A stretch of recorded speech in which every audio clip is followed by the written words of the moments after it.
There ain't no countries anymore. No more good guys. They're running the whole show. They own everything, the whole goddamn planet. They can do whatever they want. Do it to your own kind. What's the threat? We all sell out every day. Might as well be on the winning team. They are dismantling the sleeping middle class. More and more people are becoming poor. We are their cattle. We are being bred for slavery. Their intention to rule rests with the annihilation of consciousness. We have been lulled into a trance. They have made us indifferent to ourselves, to others. We are focused only on our own gain. You need a place to stay? Justiceville's over on 4th Street. They got hot food and showers. I'm going that way if you want me to show you. Steel mills were laying people off left and right. They finally went under. We gave the steel companies a break when they needed it. You know what they gave themselves? Raises. The whole deal's like some kind of crazy game. They put you at the starting line. The name of the game is make it through life. Only everyone's out for themselves and looking to do you in at the same time. So how are you gonna make it? I deliver a hard day's work for the money. I just want the chance. It'll come. I believe in America. I follow the rules. Everybody's got their own hard times these days. It's inside there, Wilder. All kinds of cardboard boxes, some kind of lab setup. What do you mean? There's no singing. It's a tape recorder. Leave it alone, man. It ain't none of my business, ain't none of yours. We have to face facts. Only a few seconds got on the air. So it's time to forget about breaking in on top of their signal. They're only gonna jam us out again and again. Then we have to send the shipment out on the street.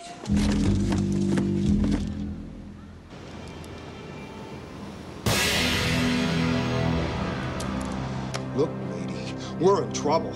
The whole world's in trouble. They're all around us and we never knew it. You can only see them with these special glasses. I've got one that can see. That's far enough. Where'd you get those glasses? Our transmitter is not powerful enough. The signal must be shut off at the source. I have come here to chew bubblegum and kick ass.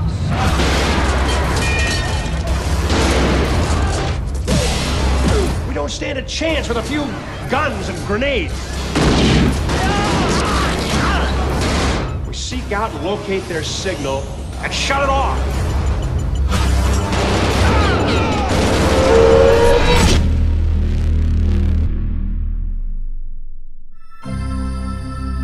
John Carpenter's They Live arrived on the 4th of November 1988 in the USA, but it wasn't until 7 months later that it got its UK release on the 23rd of June 1989. In some European territories it was retitled Invasion Los Angeles. Produced on a small budget of $4 million, it went on to gross $13 million and debuted at the #1 spot in the USA. It's unclear how much it made worldwide, but the movie was ultimately deemed a success. Critics at the time were mixed on it, however. Richard Harrington of the Washington Post was pretty harsh, saying the acting is wretched, the effects are second rate, and it makes V look like masterpiece theatre.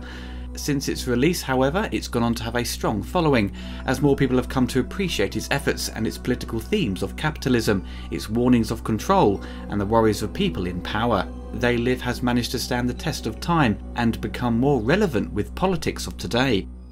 After the box office bomb Big Trouble in Little China, John Carpenter returned to his low-budget roots, first successfully with Prince of Darkness, which turned a profit, and followed by They Live.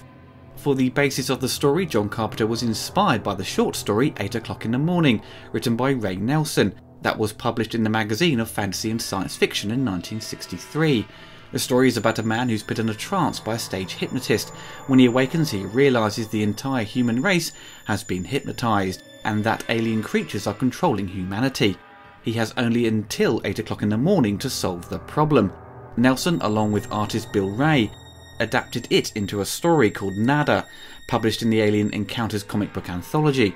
Carpenter was a huge fan of science fiction, more so than horror. He grew up with monster and invasion movies of the 50s. He came across the short story by Nelson and thought it would be great to adapt, what with it playing into John's interests in movies of the past. Carpenter acquired the film rights to both the comic book and short story. He wrote the screenplay using Nelson's story as a basis for the film's structure. With the original story being very short, he had to expand on it and slow everything down so that the reveal of the aliens being amongst us would come up later in the story. He felt the hypnotism idea was a bit cheesy and that a different approach was needed. This resulted in the sunglasses revealing the human's true form. Carpenter decided to use the pseudonym Frank Armitage as a nod to one of his favourite writers, H.P. Lovecraft. Henry Armitage is a character in Lovecraft's The Dunwich Horror. John always felt aliens should be evil, and movies such as Close Encounters and E.T. didn't work for him. In the classic sci-fi movies of the past, the aliens were always the enemy, and he tied that in with the political theme of the movie. Carpenter's growing distaste for the politics of the time, particularly when Ronald Reagan was elected, is very clear in the film. Carpenter was confused because Reagan was addressing people from a rich man's point of view. With Reaganomics, the idea was don't get in the way of the rich, and if you let them make more money, then the middle class will benefit, which they did, but only for a short period of time. The movie reflects upon the commenting on the greed and excess that was rampant during that decade. In the 80s, people were encouraged to spend, even when they didn't have the money. Debt was not something that was considered bad anymore and was acceptable. Reagan started destroying the unions and poverty started to increase as the bubble burst. Only a small percentage came out wealthy. John wanted to strike out and essentially made the Republicans the alien creatures. The aliens were deliberately made to look like ghouls, according to Carpenter, who said the creatures are corrupting us, so they themselves are corruptions of human beings. The film's stunt coordinator would end up portraying most of the aliens on screen. Alive Films, who partnered with Coralco and Universal, gave Carpenter a lot of freedom, but the flip side was that he was only entitled to a small budget. So with around $4 million, he cast a late great Roddy Piper to play John Nadder, a hard-working blue-collar guy. His character is never referred to by name, and you can only find out he's named Nadder during the end credits. He is referred to as John in the original making of. The name Nadder, I believe, was used in reference to the 1986 comic of the same name. Carpenter was a big fan of wrestling since he was a kid, and John met Roddy at WrestleMania 3 during the height of Roddy's popularity. They struck up a friendship, and Carpenter thought he would be perfect for the role because he had the look of a working class man. The classic line used in the movie, "I have come here to chew bubblegum and kick ass," was a line Roddy had come up with. He gave John a bunch of lines he used in his wrestling days, and they both felt that this was the best to use for that scene. The legendary Keith David plays Frank. John was impressed by David's work on The Thing, and specifically wrote the role of Frank for him. It's revealed Frank is from Detroit, and his wife and kids are still there. It appears he has come out to LA to find work, as the recession has dried up the jobs market. For the big epic punch-up, Carpenter wanted a classic fight. With Roddy Piper cast, you can't not have a fight. Keith had some experience with boxing, but wasn't a trained fighter. The stunt coordinator rehearsed with Piper and David for over a month and a half to create the ultimate fight that goes on for nearly 6 minutes. The always reliable Meg Foster plays Holly Thompson, who works for Cable 54, that dominates LA. Her job as the assistant program director. She becomes aware of Nadder's plans to reveal the aliens to the public and keeps close tabs on him. The late George Buck Flower plays Drifter, a homeless man who gets easily persuaded by the aliens to join them and do their bidding for a taste of the wealthy lifestyle. George, I'm sure you recognise as the drunk guy from Back to the Future 1 and 2. He also popped up in John's other movies, Escape from New York, Starman and Village of the Damned. The awesome Peter Jason plays Gilbert, who is part of the rebels who have discovered the aliens have taken over. His job is to recruit more people to support the cause. Peter started working with Carpenter on Prince of Darkness and would continue to star in the rest of his movies from then on. Once the cast were in place, they set up the shoot in downtown LA and shot for 8 weeks from March 1988 till April.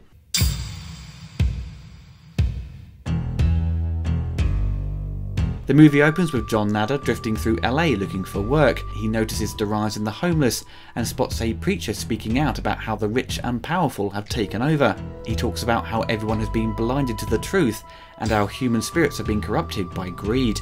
John eventually manages to secure work at a construction site and befriends fellow construction worker Frank, who leads him to a local shantytown for food and a place to rest. John spots a nearby church which appears to have people coming and going, dropping off boxes. Helicopters circle the area and it all seems very suspicious. One of the homeless has a TV and complains of headaches. due to the TV signal being interrupted by a man warning everyone about those in power. John knows something is not right and spots one of his new friends, Gilbert, heading to the church.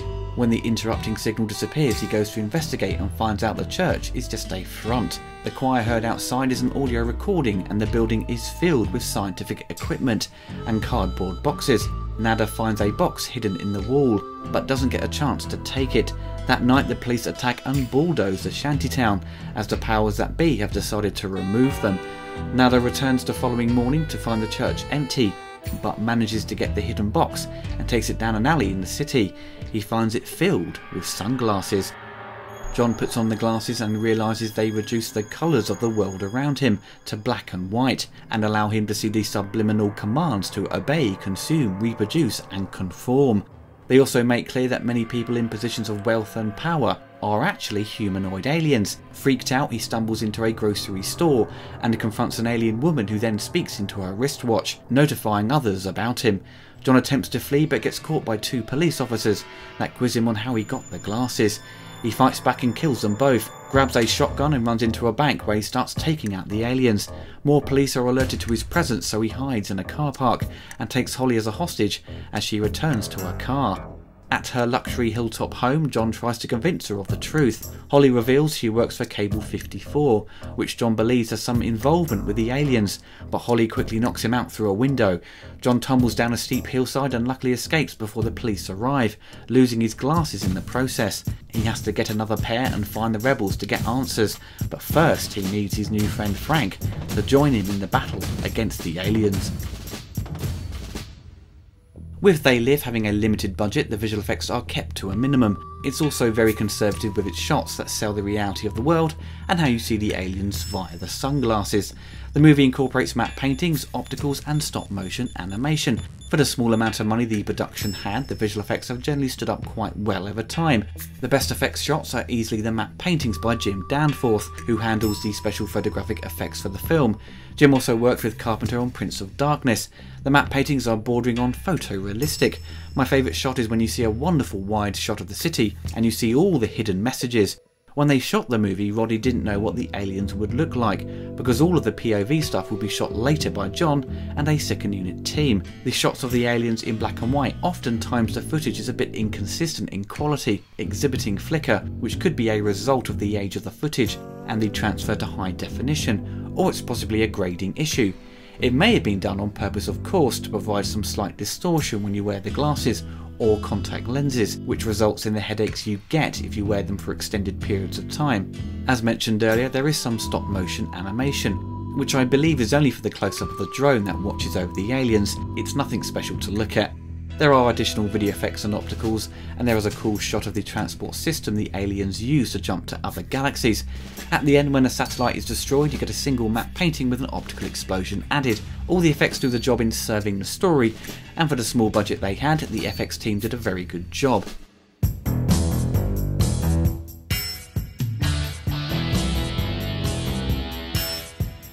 Alan Howarth teams up with John Carpenter for their final collaboration on the soundtrack. Alan and John started working together on Escape from New York. Alan provides the technology and did the mixing for John, but over time took on more composing duties. They Live takes on a bluesy sound that kickstarts the movie, then more the traditional synthesizer sounds take over.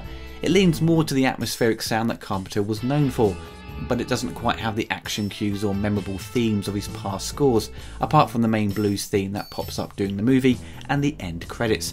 What makes it stand out is its change of direction. John provides a blues sound that he hasn't done before, and nicely fits with the tone and style of the movie.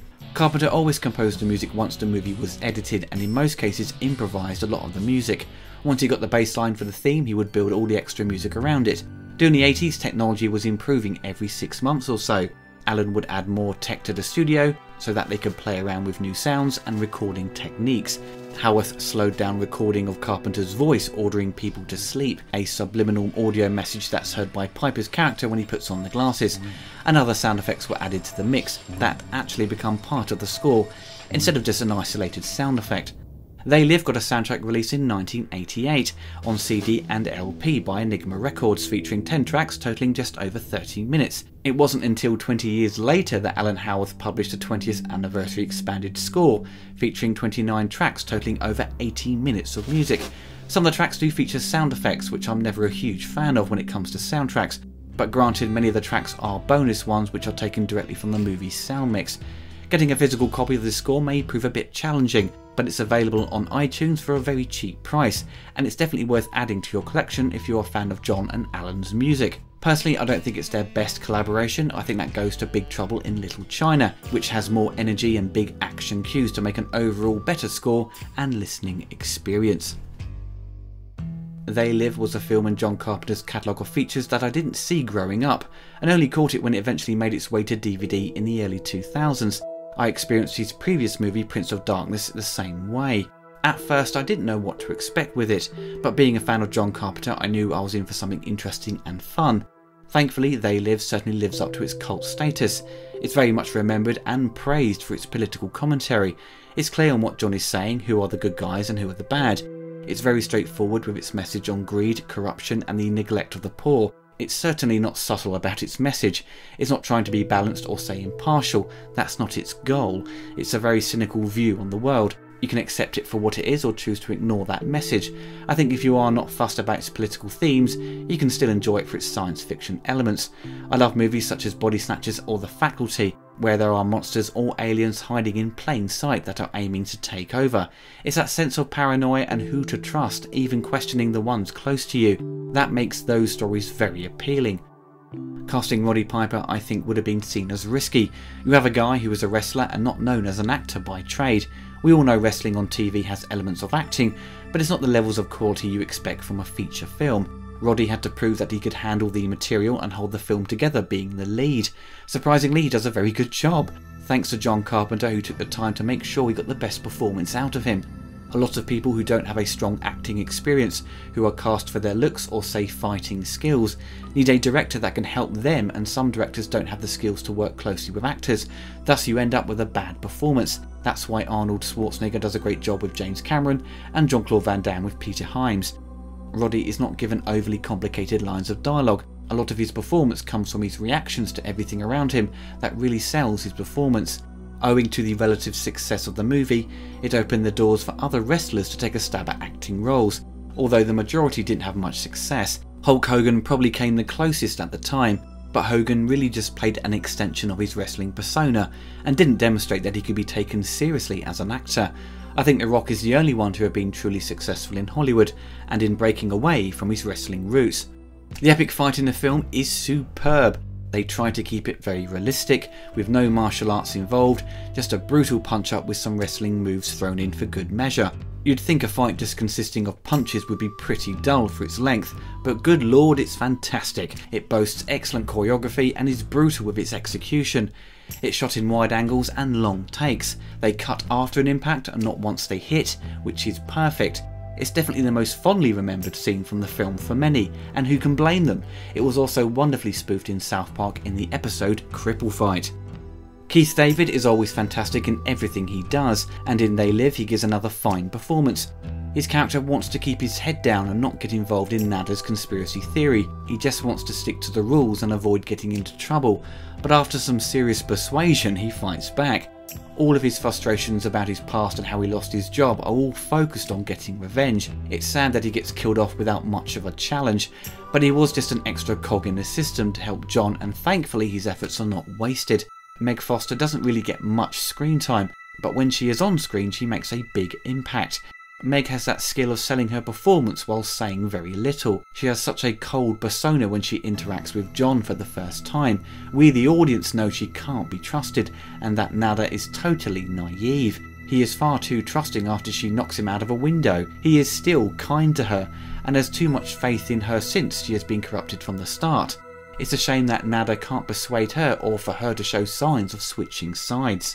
The cinematographer Gary Kibb, who worked on Halloween 2 and Big Trouble in Little China as a camera operator, took on the main lighting duties for Prince of Darkness and remained Carpenter's DP for the rest of his movies. I personally think They Live is Gary's best work for John. I've not been a huge fan of Gary's, as a number of his movies look very flat with its lighting style. Robocop 3, for example, ends up looking like a TV movie, but They Live has a great cinematic look. It has a very natural design with its lighting to keep everything grounded in reality. Gary and John make great use of the CinemaScope format with great depth to the image. Nothing really looks flat or bland for once. During the slow build of John discovering the aliens, there are loads of lingering shots as the anamorphic format captures the city of LA. And I love the scene where John and Frank are cornered by the police. You have flares lighting up the alleyway, which is a simple but effective technique to create an interesting image. The ending I always felt was a little underwhelming. I didn't have a major problem with Frank and John dying at the end. I was a bit gutted they are killed off, but they have a heroic finale to tie in with its bleak ending.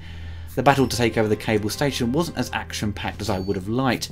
It all happens pretty fast, and it's self-contained to an office and then a corridor. The aliens attempt to track down John and Frank with a prop from Ghostbusters, the PKE meter. Why use that when it's clearly just taken from a very popular film? I think the props guy could have come up with a better alternative. The station doesn't seem to have a strong security, only having one satellite to hide the aliens' disguise. You would think they would have a backup. This plays into my idea that the aliens haven't been around for long and haven't expanded fully. They have snuck into power in order to gain some authority and take control of the city, but not the entire country, because it seems isolated to LA. It's a bit like Body Snatchers from 1978, which focuses the events around San Francisco, so you never fully get enough information to think it's a worldwide problem. I think if you enjoy invasion movies such as Body Snatchers or even TV shows such as The Twilight Zone, then I think you will thoroughly enjoy They Live. It's a smart movie with a slice of Carpenter's own political sensibilities, reflecting on the times but also a look at the world of that period. It still works just as well today, as we are still manipulated by the media. We are still consumed by consumerism, like people's obsession for the latest iPhone or queuing up to get the latest Call of Duty game. I'm sure we've all done it at some point. In more recent interviews, Carpenter says he loves capitalism. He loves making money, but it's unrestrained capitalism that he has a problem with, which can lead to a recession. The film stands as a warning against unbridled capitalism and greed. It demonstrates how easily we can be manipulated by the powers that be. I don't think They Live is John Carpenter's best movie. I think that award still goes to The Thing, but it's certainly one of his most interesting. Mixing current events or political elements with sci-fi always seems to gel well. Sci-fi has often been used as a warning of how things could get worse for society. George Orwell's 1984 is a fine example of that. I don't think the film is preachy in any way. It's just a reflection of what was happening at the time in America, and the UK for that matter, as a result of the excess of the 80s and everyone's desire to get rich. It's not a long movie, it whips along nicely and has some great quotable lines thanks to Roddy Piper. It gets its message across in a simple and straightforward manner. It's classic John Carpenter. What more could you want? Sleep. Sleep. Sleep. Sleep. Don't wear them glasses too long. It starts to feel like a knife turning in your skull. How long have they been there? What are they? Where do they come from? Well, they ain't from Cleveland. Look, man, I don't need that kind of shit. What are we gonna do? We can't be the only ones who can see. Yeah. We gotta find the people who made these. You have any trouble getting here? No, we made it fine. Good. Well, the city's crawling with cops looking for us. And most of the cops are human. They've been told that we're commies trying to bring down the government. And some of them are being recruited. Creatures are trading wealth, power. You mean people are joining up with them? Most of us just sell out right away. Then all of a sudden we get promoted. Our bank accounts get bigger. We start buying new houses, cars. Perfect, isn't it? We'll do anything to be rich. Look around at the environment we live in. Carbon dioxide, fluorocarbons, and methane have increased since 1958. Earth is being acclimatized. They are turning our atmosphere into their atmosphere. What do these things want, and why are they here? It's in their best interests. They're free enterprisers. The Earth is just another developing planet. Their third world. We are like a natural resource to them. deplete the planet, move on to another. Our projections show that by the year 2025, not only America, but the entire planet will be under the protection and the dominion of this power alliance. The gains have been substantial, both for ourselves and for you, the human power elite.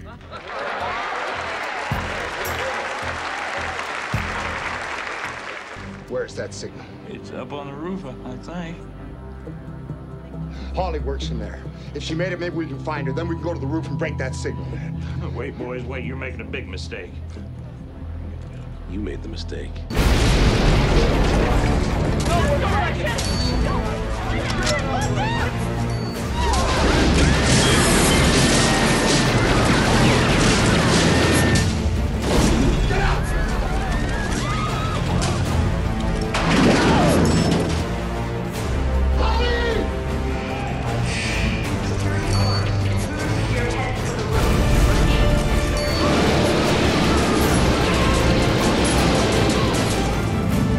Don't do it. Don't interfere. You can't win.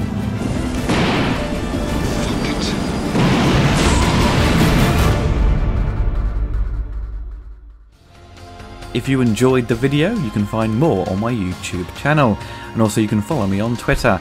If you want to help support the channel, you can donate through Patreon and receive monthly perks such as updates on the latest news on my channel, early access to reviews and commentaries before they go live on YouTube. Even the smallest donation can help keep this channel going. Thank you.